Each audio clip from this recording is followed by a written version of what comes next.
अब आपने कही दिया तो मैं आपको कुछ झूठ बता देता हूं जो लगातार भारत में झूठ बोला जाता है, और वो इतना झूठ है, इतनी बार बोला जाता है कि आपको सच लगता है।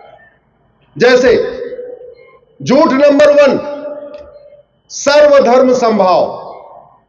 सबसे बड़ा झूठ है, क्योंकि भारत पूरी दुनिया में धर्म एक है, बाकी सारे पंथ हैं, तो इसलिए सर्वधर्म समभाव नहीं हो सकता। यह सबसे बड़ा झूठ, झूठ नंबर 1। राजकमल जी, इसको थोड़ा अलग से रिकॉर्ड करके रखिए। अब हम 10 झूठ पे चर्चा करने जा रहे हैं। झूठ नंबर 2, सर्वपंथ समभाव, कि सारे पंथ समभाव सिखाते हैं, सारे पंथ एक समान है। यह झूठ नंबर 2 है। आप मुझे बताओ, पूरी सभी नदियां एक समान होती है क्या? जोर से बोलिए जरा। सारे पेड़ एक समान होते हैं क्या? सारे फल एक समान होते हैं क्या? पांचों उंगलियां एक समान है क्या? क्या सभी जितने रिलीजन हैं सबके पंथ में एक समान बात लिखी हुई है क्या? तो सारे पंथ एक समान कैसे हो गए? सारे पंथ भी एक समान नहीं होते। ये झूठ नंबर 2। झूठ नंबर 3, कि भारत स्वतंत्र है। झूठ नंबर 3, क्या भारत स्वतंत्र 2 शब्दों से मिलकर बना है, स्वतंत्र। स्व मतलब स्वयं, अपना, और तंत्र मतलब सिस्टम।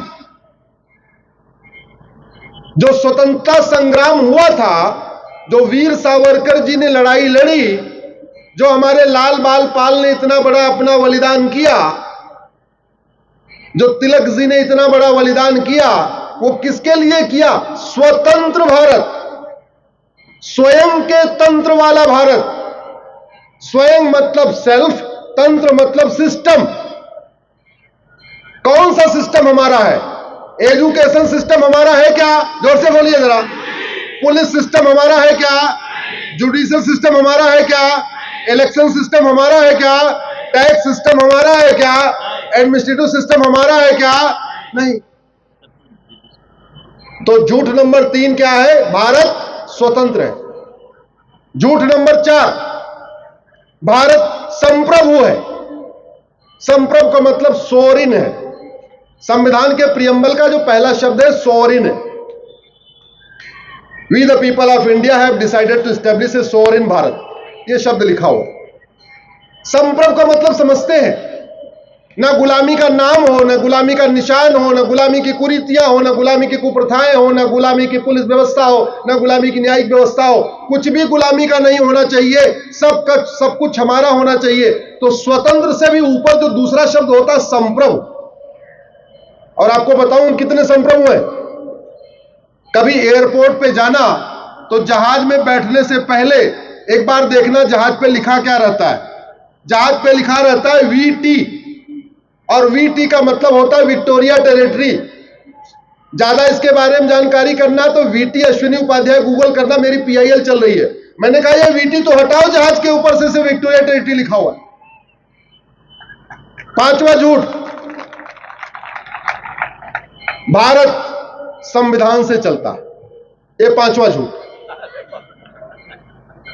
मजहब के आधार पर वक्फ बोर्ड, मजहब के आधार पर वक्फ ट्रिब्यूनल, मजहब के आधार पर मंत्रालय, मजहब के आधार पर आयोग, मजहब के आधार पर लोन, मजहब के आधार पर मुफ्त में मकान, मजहब के आधार पर मुफ्त में दुकान, मजहब के आधार पर मुफ्त में राशन, और कह रहे हैं भारत संविधान से चलता है। अरे संविधान का मतलब समान विधान, एक देश एक विधान।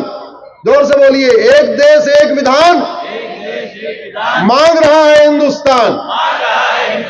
एक देश एक विधान मांग रहा है हिंदुस्तान। तो ये 5वां झूठ है कि भारत संविधान से चलता है। 6वां झूठ, भारत में कानून का राज है। 6वां झूठ कि भारत में कानून का राज है और सब लोग एक समान है। मैं आपको बताऊं बहुत गंभीरता के साथ, कानून का राज होता तो हमें जातियों के आधार पर बांटने वाले जेल में सड़ रहे होते, वो बाहर सफेद कुर्ता पहन के घूम नहीं रहे होते। कानून का राज होता, अब्दुल्ला परिवार जेल में होता। कानून का राज होता, मुफ्ती परिवार जेल में होता। कानून का राज होता, सोरेन परिवार जेल में होता। कानून का राज होता, गांधी परिवार जेल में होता। कानून का राज होता, स्टालिन परिवार जेल में होता। कानून का राज होता, सोरेन परिवार जेल में होता। कानून का राज होता तो ये 100 पॉलिटिकल परिवार जेल में होते, और ये 100 पॉलिटिकल परिवार जेल में होते तो हमें जातियों के आधार पर बांटने वाले कोई होता ही नहीं। हमें बांटने वाले बाहर घूम रहे क्योंकि भारत में कानून का राज नहीं, और उसी की लड़ाई में लड़ रहा हूं। ये जो 10 झूठ है, इस झूठ को ठीक करने की लड़ाई में सुप्रीम कोर्ट में लड़ रहा हूं। 7वां झूठ, सारे जहां से अच्छा हिंदू सत्ता हमारा। ये 7वां झूठ। घूसखोरी है, कमीशनखोरी है, जमाखोरी है, मिलावटखोरी है, कालाबाजारी है, नशा तस्करी है, मानव तस्करी है, और फिर भी कहते हैं सारे जहां से अच्छा। जोर से बोलिए, सारे जहां से अच्छा। नशा तस्करी है, मानव तस्करी है, सोना तस्करी है, लब जिहाद है, लैंड जिहाद है, मजार जिहाद है, दरगाह जिहाद है, और कहते हैं सारे जहां से अच्छा। अवैध निर्माण हो रहा है, सड़क के किनारे अवैध निर्माण, रेलवे के किनारे अवैध निर्माण, एयरपोर्ट के किनारे अवैध निर्माण, पूरा मुंबई एयरपोर्ट के बगल में धारावी बन गई, और कह रहे हैं सारे जहां से अच्छा। आतंकवाद है, अलगाववाद है, कट्टरवाद है, जिहाद है, मजहबी उन्माद है, और कह रहे हैं सारे जहां से अच्छा। ऐसे नहीं होता, सारे जहां से अच्छा बनाना पड़ेगा। सारे जहां से अच्छा बनाने के लिए नियम कानून बदलना पड़ेगा, और नियम कानून तब बनेगा जब ये ओट जीवी, नोट जीवी, नाम जीवी दल गुलाम, गद्दार और मक्कार सफेद पोश घर में बैठ जाएंगे। अगर ये संसद विधानसभा में पहुंचेंगे तो मुश्किल खड़ी करेंगे।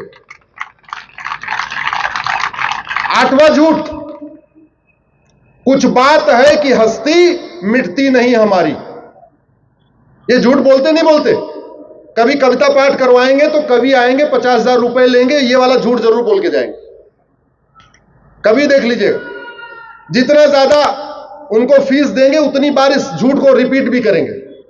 कुछ बात है कि हस्ती मिटती नहीं हमारी। अरे मल्लदीव मालदीव बन गया, हस्ती भी मिट गई, बस्ती भी मिट गई। दुर्योधन का ननिहाल गंधार कंधार बन गया, हस्ती मिट गई, बस्ती मिट गई। राजा भरत का ननिहाल कैके, जहां से माता कैकेयी आई थी, पाकिस्तान बन गया, हस्ती भी मिट गई, बस्ती भी मिट गई। कश्मीर से हस्ती मिट गई, बस्ती मिट गई। मेघालय से हस्ती मिट गई, बस्ती मिट गई। नागालैंड से हस्ती मिट गई, बस्ती मिट गई। मिजोरम से हस्ती मिट गई, बस्ती मिट गई। अरुणाचल से हस्ती मिट रही है, बस्ती मिट रही है। मणिपुर से हस्ती मिट रही है, बस्ती मिट रही है। भारत के 9 राज्यों से हस्ती भी मिट गई, बस्ती भी मिट गई, और फिर भी कहते हैं कुछ बात है कि हस्ती मिटती नहीं हमारी। ऐसे लगता है जब सब खत्म हो जाएंगे तब ये झूठ बोलना बंद करें। भारत में 800 जिले हैं, 800 जिलों में से 200 जिलों में हस्ती भी मिट गई है, बस्ती भी मिट गई है, और उसका रूट काज क्या है? घुसपैठ, धर्मांतरण, जनसंख्या विस्फोट। भारत में कुल 6000 तहसीलें हैं, जिसको आप महाराष्ट्र में तालुका कहते हैं। 6000 तालुका में से 1500 तालुका में हस्ती भी मिट गई है, बस्ती भी मिट गई।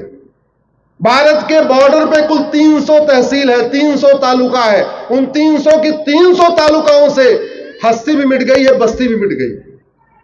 9 राज्यों में खत्म हो गए, 200 जिलों में खत्म हो गए, 1500 तहसीलों में खत्म हो गए, बॉर्डर की 300 तहसीलों में खत्म हो गए, और कह रहे हैं हस्ती, अभी कुछ बात है कि हस्ती मिटती नहीं है। इसलिए मैं कहता हूं 5-5 हजार फेसबुक फ्रेंड बनाइए अपने नाम के लोगों को, और जितना ये झूठा मीठा झूठ बोला जाता है, ये सारे मीठे झूठ को एक्सपोज करिए, पाखंडियों को एक्सपोज करिए। 9वां झूठ, मजहब नहीं सिखाता। जोर से बोलिए जरा, सबसे बड़ा झूठ, मजहब नहीं सिखाता आपस में। अरे मजहब आपस में बैर रखना नहीं सिखाता तो बाबर आया था, उसको अगर मस्जिद बनानी थी, अयोध्या में जगह की कमी थी क्या?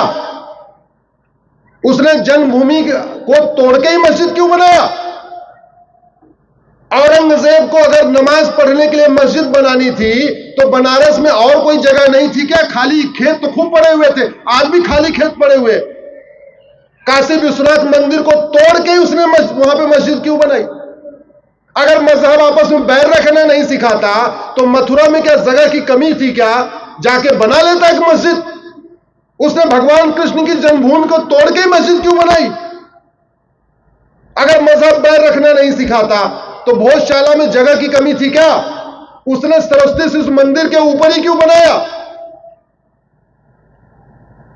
पूरी दुनिया में अराजकता फैली जो है, पूरी दुनिया में जो लड़ाई है किसकी? जरा जोर से बोलिए जरा। और फिर भी कह रहे हैं मजहब नहीं सिखाता, आपस में बैर रखें। और 10वां कहते हैं सब समान है, सबको समान अधिकार है। और प्रधानमंत्री बोलता है भारत के संसाधनों पे पहला हक। ये 10 झूठ लगातार बोला जाता है। इस झूठ को एक्सपोज करना जरूरी है, ऐसे पाखंडियों को एक्सपोज करना जरूरी है और ये सुनिश्चित करना जरूरी है ये पाखंडी सांसद विधायक तो छोड़ो, पार्षद और प्रधान भी ना बन पाए। ये हम सब की ड्यूटी होनी चाहिए। तरीका वही है, सोशल मीडिया में सही बातों को लिखना शुरू करिए। सवाल यह है कि एक भारत श्रेष्ठ भारत बनेगा कैसे? एक भारत तब बनेगा जब सबके लिए एक कानून होगा, और श्रेष्ठ भारत तब बनेगा जब प्रत्येक कानून दुनिया का श्रेष्ठ कानून होगा, सर्वोत्तम कानून होगा।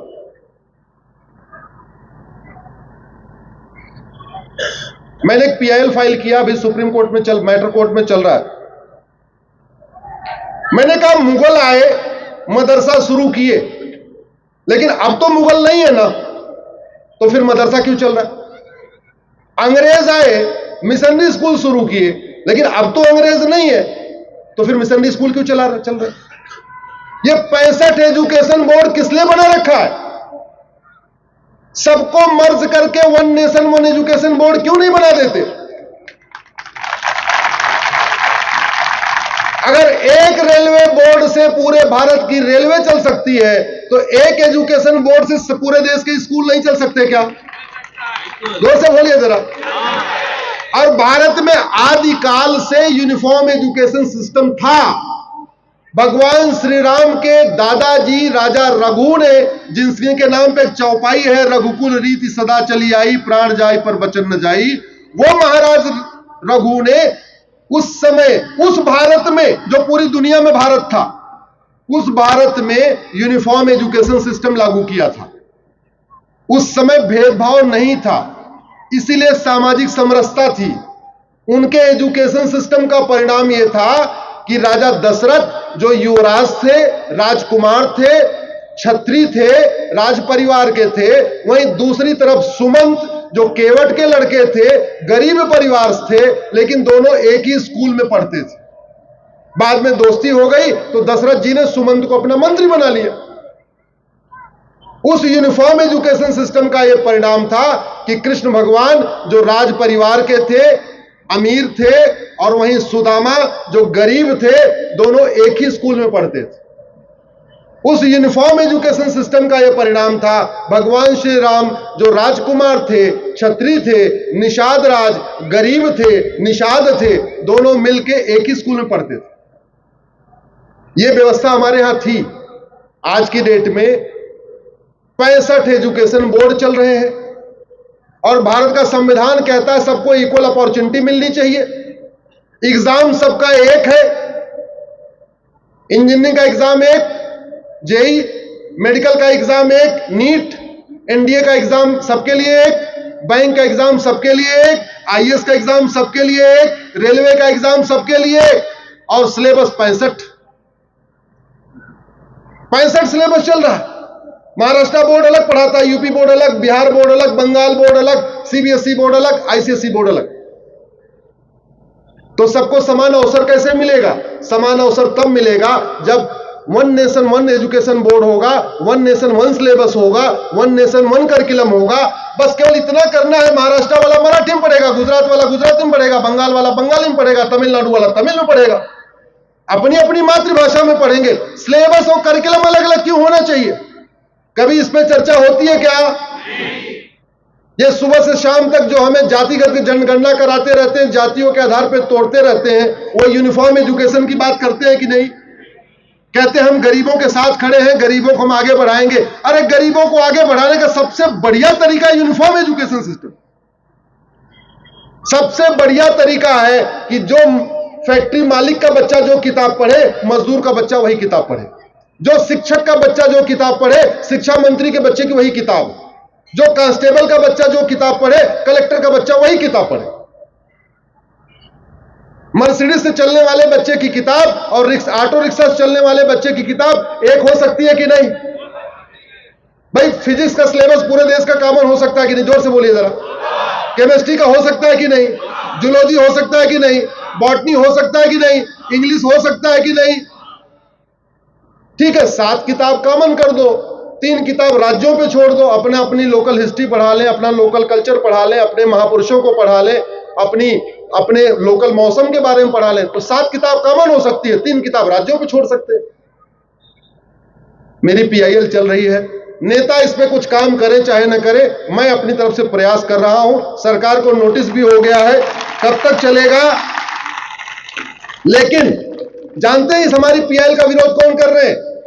वो कह रहे हैं हमारा मदरसा अलग चलना चाहिए, हमारी मिशनरी स्कूल अलग चलनी चाहिए।